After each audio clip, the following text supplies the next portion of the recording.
Young, Dumb, and Thriving.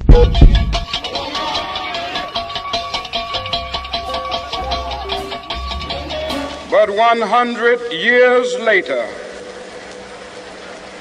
the Negro still is not free. Hey everyone, welcome back to Young, Dumb, and Thriving. Today you are here with Charmaine and Jeremy Neville. So go ahead, Jeremy, and tell them a little bit about yourself. A little bit about me. I am, like she said, Jeremy Neville. I am from Memphis, Tennessee. Okay. I moved out here to California after doing 7 years of active duty in the Marine Corps as a sergeant of Marines. Currently, right now, working on base, still with the government, and also having a side hustle as a personal trainer. Okay, so one, obviously it's Black History Month, y'all, and I want to dive into that. So, do you feel that Black History Month is important? Why or why not? I do. Okay. I do feel like Black history is important because of the history with America itself. Right. Needless to say, or cut that out, we should say of how we were brought over here. Yeah. Not by choice, obviously. And the big part of America has to do with Black folks. Okay. And I don't think it should be a month. Yeah, exactly. It should be a yearly thing. Mm-hmm. But obviously I'm not up there where I can make that decision. Yeah. But even though it's a monthly thing, we as our people of color should celebrate it yearly, monthly. So. Right. So were you raised, did your parents ever raise you to be like, be cautious because you're a Black man, you have to do things a certain way? No, not at all. Growing up in the South, especially growing up in the South, is different. Mm-hmm. My pops especially taught me to never be afraid as a man, especially as a Black man. He taught me the ways of in and out, but at the same time, he always said, as a Black man, he was like, you never walk with your head down, you walk with your head up, chest out. And he was like, and you go for yours no matter what. Okay. And he also said, like, yeah, it's a lot gonna be thrown at me. Yeah. He was like, as a kid, and he was like, and it's never gonna stop. Yeah. As long as you're alive, it never stop. He was like, but that don't mean you stop. He was like, you go get yours. It's like they do you wrong. It's like you stand on your own 2 feet. And it's like you keep trucking, you keep pushing. Right. That's amazing, one. And okay, so real quick, can you talk about the difference in being raised in the South and then coming over to the West Coast, first of all? So don't play us like that. Don't play us, okay? No, we Southerners. I mean, it's a big hospitable thing. The manners and everything. Not saying California lacks in manners, but you will hear us, man and woman. You will hear a lot of yes sir, no sir. Yeah. Yes ma'am, no ma'am. Yes lady. The ladies will call us sir. No matter the age. Yeah. There's always a respect. Between the gender and age. Also, cooking. When I tell y'all we cook. You can cook for one person. Yeah. But that table gonna be set as if it was like 20 people there. Right. And you would just be like, why is all this? Just eat. Trust me, I'm about to call Ray down the street. Right. Gonna bring the boys and whoever else. It's gonna be good. It's a big family environment from in the South. Yeah. Versus here, a little bit of distance. But I will say, like, y'all are pretty happy a lot. I would say it might be cannabis, but still, y'all some really happy people. And this is always sunshine. Y'all don't mind just being out and just really, really doing things, like taking a whole lot of risk. I would say that. Back home, we'll be like, no. We think a lot. We're just like, no. Yeah. No, like let's just try something. But all in all, I mean, West Coast and the South, it's a little bit of hand in hand. The weather's different. Yeah. Obviously, it's hot down there. It gets hot, y'all. The humidity ain't nothing to play with. Right. But over here, it's nice. It's sunny. It's a lot more to do versus where I come from. A whole lot more to do and a lot of opportunities. Yeah. I say that. So, but I still would say that the South is home. Yeah, always, because that's where you're from. Yes. So let's dive into, you already touched a little bit about it, you being in the Marine Corps. Yes. For those 7 years. Did you ever experience adversity because of your skin color? Yes, I did. Okay. I did. It hurt because I was on the board for corporal. And the sad part about it is when we were getting prepped, you're barely in the office because they want you to win, and trying to pound the knowledge in you, making sure that you know all your movements, everything, this, that, and the third. So going in that office with my uniforms and everything, it was a lot of like stares and a lot of talk. It's like, what's happening? This, that, and the third. Like, and one of my friends actually spoke up and was like, he going on the board, Yeah. And the faces turned red, if you know what I mean. Yeah. Don't make me laugh. Those faces was turning red. Right. It was boiling, and it was like, he only been here for such, and all of a sudden all you hear is like black this, black, black. So I was being very cautious, and as we discussed before, but I was being very cautious because I didn't want to respond out of anger. Right. And so anyway, the time comes for the board, and one of the guys that was boiling red, he was on this board, and he's been there longer than me. But I went in, and like my father said, he was like, you hold your head up and stick your chest out. He's like, you get what you got to get. Right. I went in there, and I did everything I could. I left it all on the board, and when I got back, I won. Yeah. And another black guy won.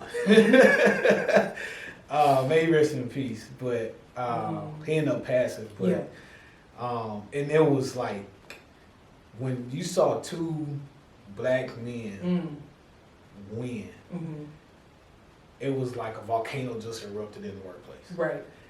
And the sergeant major comes down, and so he didn't know just yet because the board had just ended. So he comes down. He said, "Hey, who won the board?"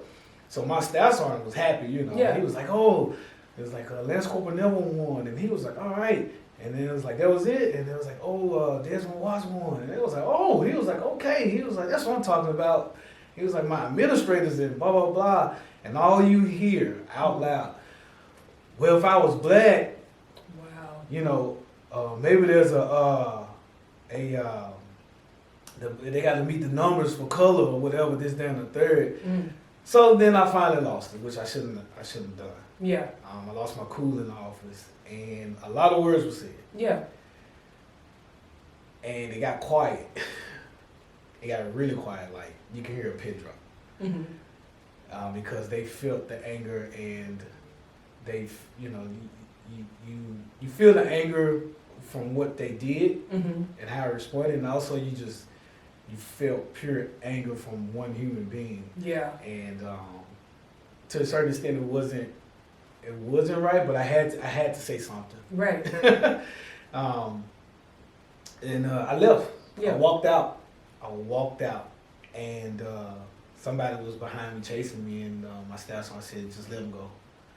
And then we had a meeting. But I was still hot. Yeah. And I was like, it's never gonna die. That's why I told him straight up. I was like, it's never gonna die. I said, for the simple fact, because I was like, y'all just think y'all just own it. Exactly. I was like, y'all don't own nothing. Nothing should be given. I said, y'all don't own nothing. And I was like, if you didn't want it to happen, well, they should have never passed it. Right. That blacks, could serve in the military. Right. Because with everything we do, we coming. Right. Exactly. We coming. Exactly. So you taught us the ways of America. Now we're going to dominate. Doing it. Yeah. So like, it is what it is. Yeah. And literally, I want to hit on that for a while because a lot of times people, yes, I love being in the military because I got to experience a lot of different people and a lot of different cultures and races. So that is a good part. But those encounters, like he said, the South is different from the West Coast. I'm from California. I ain't never had a racial experience here in California. No. Exactly, because I've been in all mixed schools. Yeah. And, you know what I'm saying? So it was normal. But when I got over to Virginia and to South Carolina.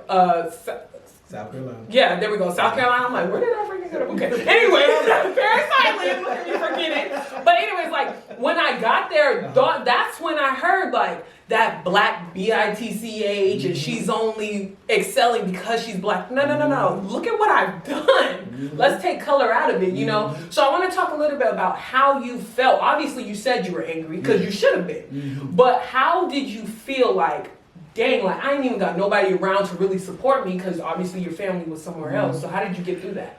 Like I said, when I walked out, I was still happy. Don't get me wrong, I was still happy. Because you got promoted. And I was like, yeah. And I was like, kind of shouting a little bit. You know, these Southerns, we kind of shout when we come from church. But when everything settled down, and because it still hit, and I sat on my rack, my bed, and I was like, I can't believe it. Yeah. Like I was like, I can't believe it. And when I say it hurt, it hurt. I shed a little tears, to be honest, like no lie. Yeah. And I called my pops. And I was like, hey, I won. And he was like, hey, congrats. And then he, you know, a father or mother, they know their children. Yeah. And he was like, something wrong. He was like, what's wrong? And I was quiet, and I was like, they hated it. And he was like, what do you mean? And I was like, white boys hated it. Yeah.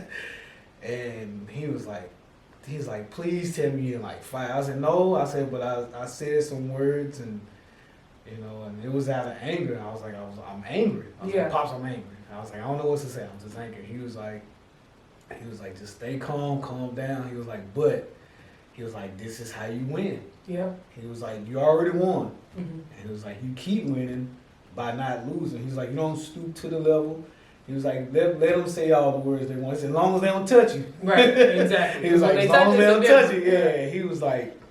He's like, you keep winning. He said, if the next boy come up, and he was like, they nominate you for that, because I got nominated to be on Corporals. Yeah. Or the Corporals board, and Lance Corporal. Yeah.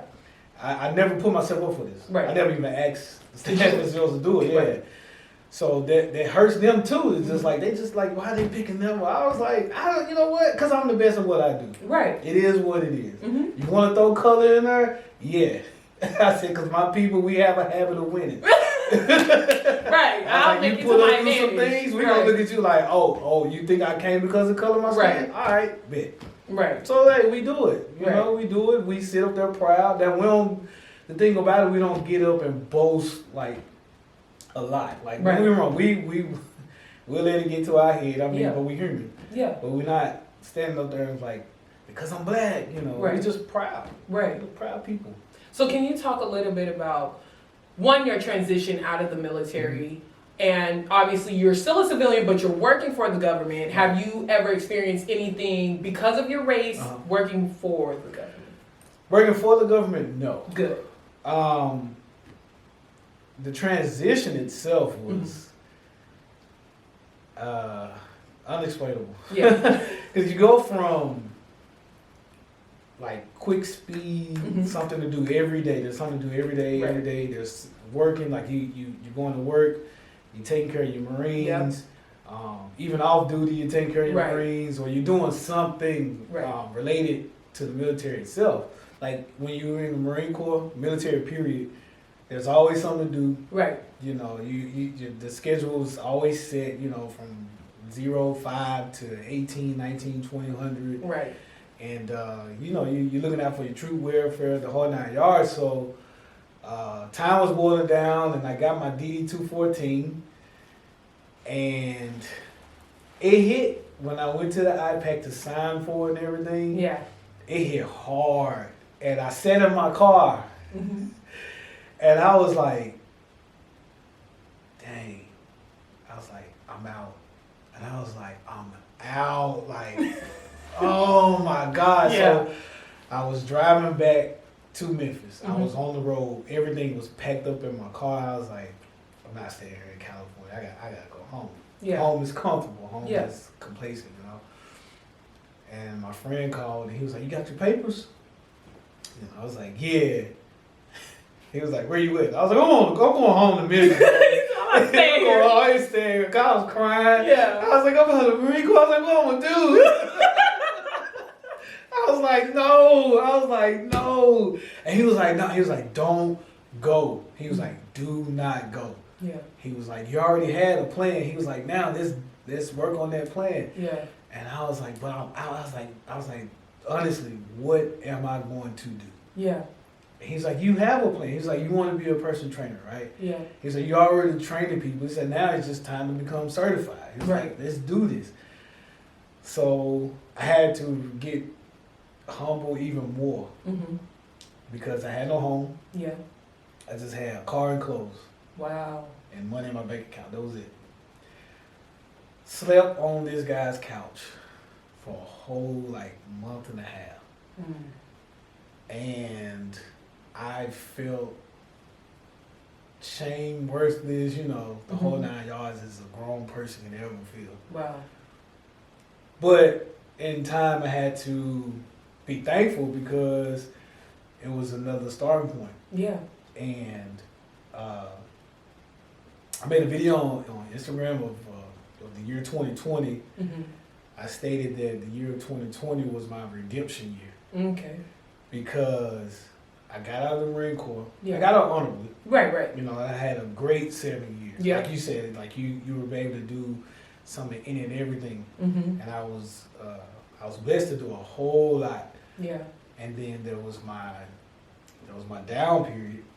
But also there was the period of starting fresh. It was like, hey, it's go time. It's grind time. So the transition, it was rough, but now I'm working on base, doing the same thing I did as a Marine, right? And also now doing my side hustle too. So. Right. So how is that side hustle going for you? It's pretty good. It's slow because of the virus, right? But it makes you grind even harder. Like the virus, I know the virus is a bad thing. It is, sickness. Nothing's good about sickness at all. But I take it as how far are you willing to push to get you? Exactly. We can all sit around and complain about the virus. It's like, oh, this, that, and the third. But everybody always had a goal that they want to do. Right. So why not tap into it? This can be your plan and your blueprint. Right. You can talk to people, get yourself out there a little bit. And then, when this thing is over with, then it's really everything is go time. Right. It's boots on ground, as we would say. It's boots on ground. It's time to go. Right. So it ain't no stopping. Yeah. So that's what I'm doing. There's no stopping. It's a freelance, obviously. Yeah. The name of it is Extraordinary Fitness. Okay. And the reason behind that is the word extraordinary means excellence. Beyond reproach. And that's what I want to build my business about. Yeah. We don't, me, as a people, period, we shouldn't accept anything less than perfect. Nothing is less than success. So when it comes to fitness, we're going to tap into that. Right. Even we're going to get the body right. Yeah. But at the same time, we're going to get that mind right too. Exactly. Because that's honestly what it's all about. Yeah. And just like you were talking a little bit about your journey and how you was it was a humbling period for me, but it also made me want to grind more. You know what I'm saying? And that is what I think is beautiful to see when a black man is vulnerable, a man in general becoming vulnerable and realizing, okay, I'm not where I want to be. Nor am I where I used to be, but in this moment, I'm going to learn something from it, and I'm going to become something greater for my future, and that's literally what I love about you. That's awesome. So we're going to pause right here on this beautiful moment, okay? And we're going to switch to the next segment. All right, guys, so we are back, and for this portion, obviously, you guys already know, it's game time. So I thought it was best for Jeremy's game to, it's so weird saying Jeremy because I'm so used to saying Neville, so I'm going to just say Neville, okay? It's all good. So what I thought was best for Neville's game was to be Guess Who. Why? Because one, we're in Black History Month. We don't really learn a lot about different people and different adventures within our culture. Mm-hmm. So I decided to play a little fun game first, and then at the end, he's going to have an activity that actually includes Black influential leaders. Okay. So right now, we're just playing. Okay. So you could go first. Okay. So I'm looking at a lady with glasses. Okay. Sam. I can't see her name. Hold on. I said Sam. Amy. Yeah. Okay. Amy. That's my point. Yep, that's mine. Okay, I'm looking at someone. No, okay, let me say a girl with curly hair. Was it curly? Olivia? Nope. Oh, wait. Is that curly? Honestly, I can't. Caesar. Yeah. Okay. So we gotta put it Yeah. Put it down. Honestly, we might not be playing this game right, but this is my rules because it's my talk show, so who cares? Because honestly, I have not played this game since I was like 5. So we're just gonna play it like this. Oh man. Is it your turn? Yeah, it is. It's your turn. She looks like Jesus' mother. Shut up, Lily! Lily! Don't play with me! Oh my God! He said she looks like Jesus' mother. I cannot, and the fact that I guessed it right. I'm gonna show y'all what that looks like. Okay. Oh, I got somebody that he looks like a Viking. Daniel. Yeah. Dang, you did that fast. All right. This Don't say that. This guy looks like Southern Clyde. Okay. Oh my God. I hope he's not watching this either. I would say it's either two people. However, are you talking about awkwardness, that's Southern Clyde, or are you talking about He just looks like him, and with the awkwardness. Okay, maybe I would say Ben. No. What? Not Hold Ben. on, Nick. No. Stop playing with me. I'm dead serious. Who are you talking about? It can't be David. It is. How? Look at him. More the awkwardness is oh no, that's more like a Farzan name. Yeah. Ben is Ben like is Farzan. Yeah. Farzan, if you're watching this, we love you. It's just he looks like you when I look closer. It's because I can't see, but that's your point. We're gonna put that one down because that's definitely your point. We said Farzan name. We said Ben is like a Farzan name. Oh man. That's funny. He really do. Yeah, he do. Wow. So that's your point. I'm gonna put him down. Oh Oops. man. Okay, the one I'm going for. She looks like a secretary, but an older secretary, but like a flirtatious older secretary with glasses. With glasses. Yeah. White girl. Yeah, but like Rachel. older. Right? Not Rachel. You gotta look close because sometimes you can't see from as far as their details. Liz. Yep. I thought you were gonna be like, that's the snow girl. Let it go. Okay. Okay. Let's see. That's yours. Pretty boy. Dang it. I think I knocked him down. Fair skin. Okay. Gabe. Yeah. Said pretty boy, fair skin. Okay. This looked like a Dijonais and she got locks. Olivia. Yeah. Yeah. That's why I said the first name. Am I winning? Yeah. It looks like You're it. winning a lot, actually. I thought I would win this one. Okay. Your my turn. turn. Yeah. Okay. We're only gonna do 2 more, so pick good. Pick good. Ooh, okay. She looks like a new age Karen. Okay. Let me see. Oh my God, I don't want to offend nobody. Oh Lord. Here we go. She looks like she doesn't want to wear a mask at no point in time. She's a young one. Okay. She has a ponytail. I'm seeing them, but my eyes. So when you say Karen, that automatically. She has blue eyes. Exactly. Katie. Who? Katie. Yeah. Let me look close at the eyes, y'all. Let me look at the eyes. Okay, and this is the last and final one. Okay. I will say, it look like Paw Paw. Al? Yeah. That's too easy. I should. I thought it was gonna be Joe, but Al looks like a pawpaw. Al looks like a pawpaw. Yeah. Okay. So now we're switching to the next game. So now this is the second activity for Neville right here. Well, I have to say Jeremy. For Jeremy, okay? There's just a whole bunch of different people, influential leaders. All he's going to do is pick two, read the description, and then say why we should learn more about them and why they're important to our history. Go ahead. You just pick two.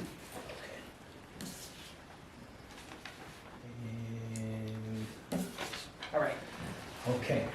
Maya Angelou. Ooh, I love her. It's an insult to call Maya Angelou simply a poet. She worked closely beside MLK, who was killed on her birthday, and Malcolm X during the Civil Rights Movement. She acted in theater and film while receiving dozens of honorary degrees. The title of Great Black American Leader was just one of many crowns worn by author of I Know Why the Caged Bird Sings, the first best-selling nonfiction book by an African-American woman. Maya Angelou was very important. Yeah. A pillar in our community. The poet part was her way of reaching out. Exactly. You know, she let us know in like some deep poets and literature of who we were as people, especially for a black woman. Yeah. You know, she put y'all on like the highest pedestal, which is well deserved. Yeah. You know, so the young women out there, if you do not know who she is, definitely research. You know, research. Yeah. Especially what was the great one of the great quotes, "I rise." Yes. Y'all need to read that. Yes. James Baldwin. Articulating what it feels like to be black isn't easy. From the slight injustice life hands you to the bold reactions of other people based on what you look like. It's an experience few outside the community can understand. Yeah. Somehow James Baldwin revealed these most intimate experiences in works like Go Tellin' on the Mountain and the autobiography Notes of Native Son. He was a standout writer, playwright, and leader in the black literary history. James Baldwin, what a lot of people don't know, and I hope I don't offend anybody, he was also a gay black man. And he let it be known. But he didn't let that stop him from being an activist for his people. And he did an interview, and they were saying like what's the difference like of how it was the justice of black people and white people. And he said that if a white man commits a crime, you know, goes to jail, he's saying, give me liberty, give me peace. Yeah. Nobody does anything. They can do whatever. Yeah. You know, case in point, the Capitol, right? James Baldwin also stated, he was like, if a black man yells out, give me liberty, give me peace, word for word. He was like, you would try to kill this, excuse my language, try to kill this nigga, and everybody like him. And he'll be labeled as a thug. Yeah. He'll be labeled as reckless. Yeah. And everything. So when it states that this man spoke what was in his heart, right? Oh, he did that. Yeah. And it was awareness for us. And as we can see, history, sad to say, history repeats itself. Yeah. So it's not surprising to see everything happening now and what happened back in the day. Right. So, yeah, Maya Angelou and James Baldwin, y'all gotta look them up. Yeah.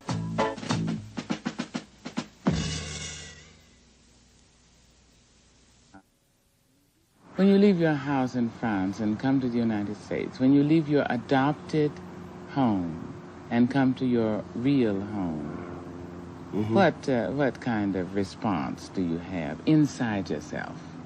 I miss my family. I miss a lot of people, you know, who are part of me. Keep you alive. No. Yes. And a certain kind of speed, energy, beat, which only American black people I know. No. I miss that. And you say my home. It's not exactly my home.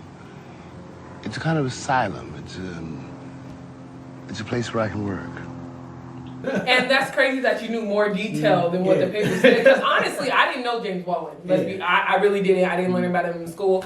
And it wasn't until this year that I got so like, okay, I need to research for real my culture, because especially starting up a talk show, I want to know more about my history, more about what my people have done. Not just to say like only black people are going to thrive or nothing, no. But just so that I'm secure in who I am, you know what I mean, as a talk show host, and just to know more about my culture. And it's just beautiful to see that, one, you even knew like James Baldwin, and you pointed out he was a gay man, gay black man on top of that. And he didn't make that, like he made that known. You know? He wasn't shy of that. And that's just great that he actually walked into that. So I'm definitely going to research that. But would there be any last piece of advice to a black man out there who is trying to grind and maybe going through like something hard, or he's just kind of not there yet, but also he's kind of like, oh, I don't know if I want to start, you know? There's no time like the present. A lot of us has like New Year's resolutions and like, oh, I'll put it off this day, this day, this day. No, the time is literally now. Even with y'all watching this, if you have to write stuff down, write it down, put it into action. The song says, write the vision, make it plain. You know, you got to start somewhere, especially like as a black man. Obviously, we know times is not getting any easier. We are literally being stopped from doing any and everything, and you can't let these people stop you. Like no race. I don't care if it's white, brown, blue, black, orange, right? You know, indigo, blue, whatever. Yellow. Like, hey, you are like a black man, a strong black man. We are the most feared race on this planet.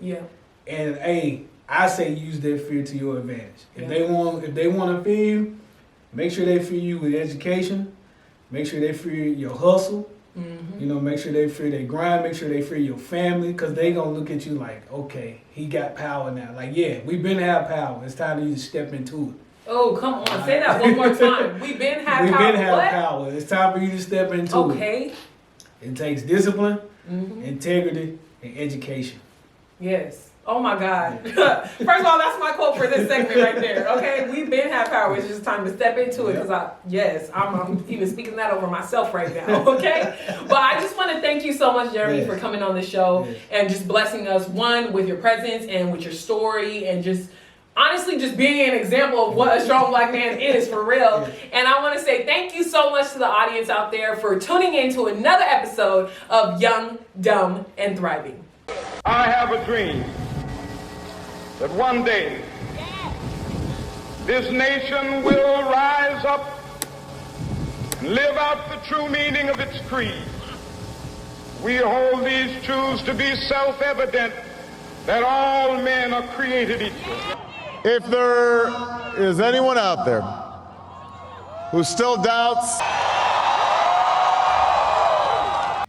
you can shoot me with your words. You can cut me with your lies. You can kill me with your hatefulness. But just like life, I rise.